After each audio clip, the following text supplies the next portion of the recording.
टीना जी, जयपुर से। राधे राधे। राधे राधे महाराज जी। महाराज जी, क्या आप मुझे अपने जीवन के अनुभव से कुछ सीख दे सकते हैं? अपनी असफलता को कैसे स्वीकार करके हम सफलता के मार्ग पर आगे बढ़े? अपने जीवन की सीख राधे यही तो कर रहे हैं, अपने जीवन की सीख ही तो दे रहे हैं सबको। जितना प्रवचन है, जितना एकांतिक है, जितना आपसे मिलना जुलना है, वो अपने जीवन की ही सीख देने के लिए तो मिल रहे हैं, अपने जीवन की अनुभव वाली बातें ही बताने के लिए दे रहे हैं। और असफलता में तभी हम धैर्यपूर्वक रह सकते हैं जब हम अपने संग भगवान को देखेंगे कि आज हम असफल हैं, लेकिन मेरे संग भगवान है जो कर तुम अकर तुम अन्यथा कर तुम सर्व समर्थ है। तो असफलता में भी मुस्कुरा करके आगे निकल सकते हैं।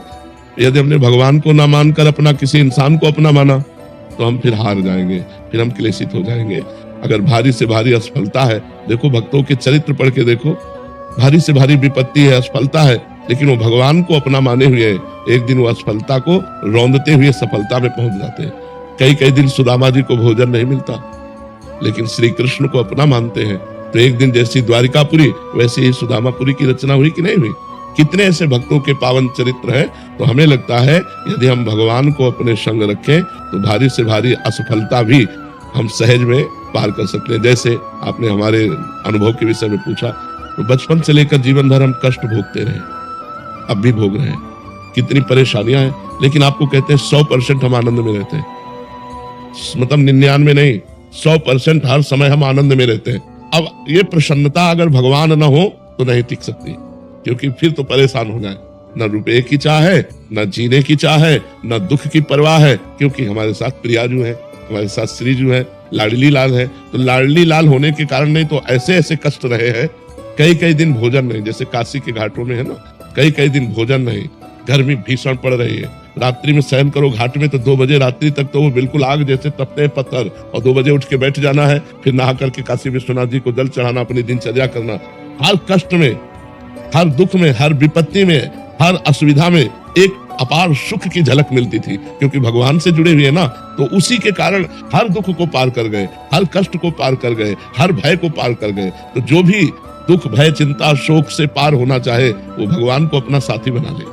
आज के 15 वर्ष वाले प्रेमानंद से मिलते तो ये जो स्वरूप देख रहे हो ना, आप पहचान ही नहीं सकती कि वो बाबा ये बाबा है।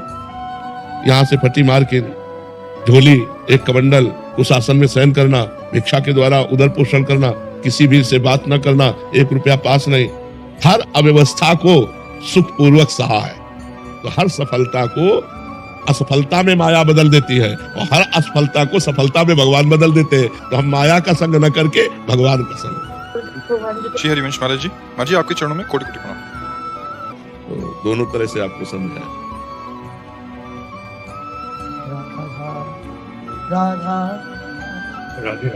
राधे राधे महाराज जी, आपके चरणों में कोटि कोटि प्रणाम। महाराज जी, क्या गुरु प्रदत्त मंत्र और नाम जप एक हो सकता है? यदि दोनों एक ही हो तो जप की क्या विधि है? मुझे भी गुरु प्रदत्त मंत्र और नाम जपने के लिए एक ही मिला है, जिसे मैं वर्षों से जपते आ रहा हूँ। शंका का मतलब गुरु प्रदत्त मंत्र और नाम, या ऐसा हो सकता है या नाम और मंत्र एक ही? नाम और मंत्र महाराज जी दोनों एक ही है। मतलब एक ही चीज आपको मिली हुई है। तो जैसे अगर वो नाम है, मंत्र नहीं लगा, ओम नहीं लगा, नमः नहीं लगा, ओम लगा हुआ, तो फिर आप इसको हर समय नहीं जप सकते। आप शौच अवस्था में नहीं जप सकते। जब आप शौचालय गए हैं और आपके वस्त्र पवित्र है, शरीर अपवित्र, तो आप नहीं जप सकते। तो उस समय खाली है, उस समय मृत्यु हो जाए तो, इसलिए हम दोनों रखते हैं, नाम और मंत्र। अपवित्र अवस्था में नाम जप कर रहे हैं और पवित्र अवस्था में मंत्र जप कर रहे हैं। क्या तो फिर नाम के लिए फिर कौन सा? अब गुरुदेव से पूछना पड़ेगा ना, गुरुदेव ने जो मंत्र दिया उसी के अनुसार नाम दिया जाता है। जैसे हम पंचाक्षरी मंत्र जब जपते थे तो शाम सदाशिव नाम रखते थे। तो शौचालय जा रहे हैं तो शाम सदाशिव, और जब स्नान आदि करके पवित्र हो गए तो मंत्र जपते थे। अपवित्र दशा में मंत्र नहीं जपा जा सकता। तो निरंतरता फिर कैसे बनेगी? जैसे हरिओम करके मैंने प्रणव कभी अपवित्र दशा में नहीं जपा जा सकता। हरि तो जप सकते हो, ओम नहीं लगा सकते। अगर ओम जपते हो आप तो पवित्र अवस्था में, शुद्ध अवस्था में जपा जा सकता है। ये वेदों में जो उद्गीत नाम से जिस महामहिमा में प्रणव की बात है, वो पवित्र अवस्था में, और वो अधिकारानुसार। आप अधिकारी हैं कि नहीं है गुरुदेव जानते हैं। शास्त्र के अनुसार अधिकार प्रणव सबका जपने का अधिकार थोड़ी है। प्रणव का शास्त्रानुसार अधिकार है, लेकिन नाम सबको ही जप सकता है, सब अवस्था में जप सकता है। इसलिए गुरुदेव से प्रार्थना करके नाम भी लेना चाहिए। ओम हटा करके फिर जप सकते हैं। ये गुरुदेव प्रणाली बताएंगे। अपने मन से करना ठीक नहीं रहता, नहीं ना। फिर नाम कौन सा जाप? आप भगवान शंकर का मंत्र जपते हैं, कृष्ण भगवान। भगवान विष्णु। अब असली बात हमको ये पता हो कि आप बताना नहीं, गुरु के सिवा नहीं बताया जाता, सभा में नहीं बताया जाता, तो आप हरि शरणम जप लीजिए। हरि शरणम, हरि शरणम, हरि शरणम।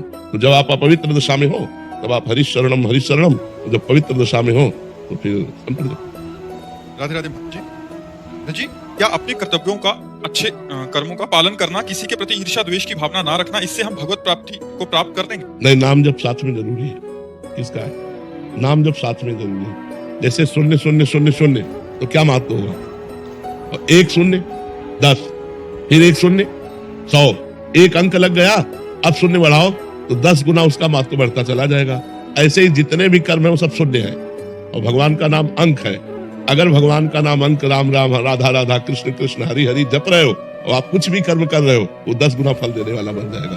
अगर भगवान का नाम नहीं है तो फिर संसार समुद्र से पार नहीं हुआ जा सकता। बहुत विचित्र कर्म करने वाले हुए हैं, लेकिन उनका फल मिला है।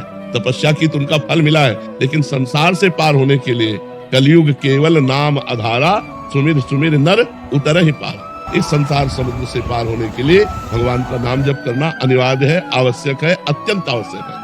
अभिषेक जी। राधे राधे महाराज जी। महाराज जी, मेहनत और भाग्य में कौन सबसे बड़ा है?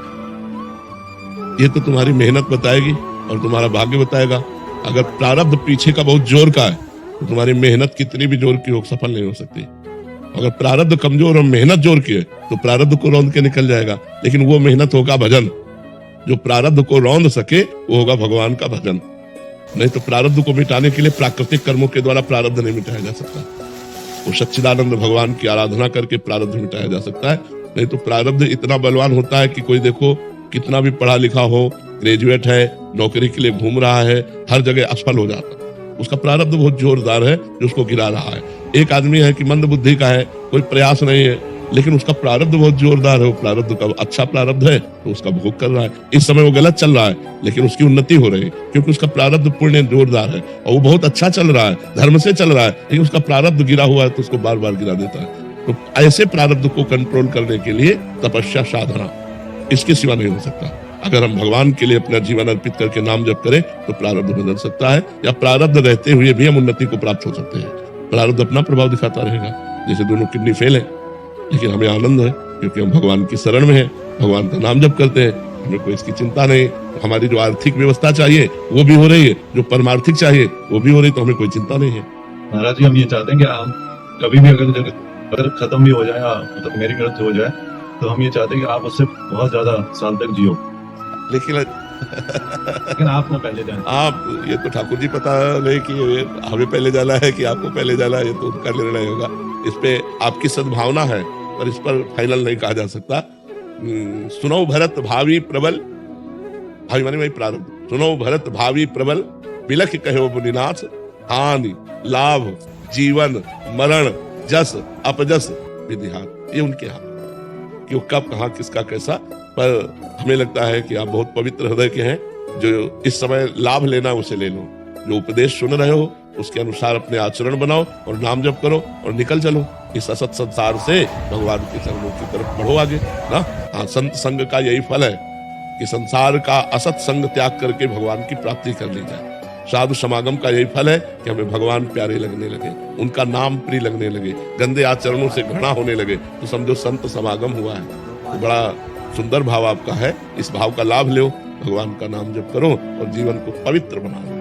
जीवन को अपवित्र ना होने पावे, कलंकित ना होने पावे, कोई ऐसे गंदे कार्य ना हो जिससे खुद जलो और अपने प्रियजनों को जलना पड़े। ऐसे आचरण करो कि आप सुखी रहो और आपके संबंधी भी सुखी रहो।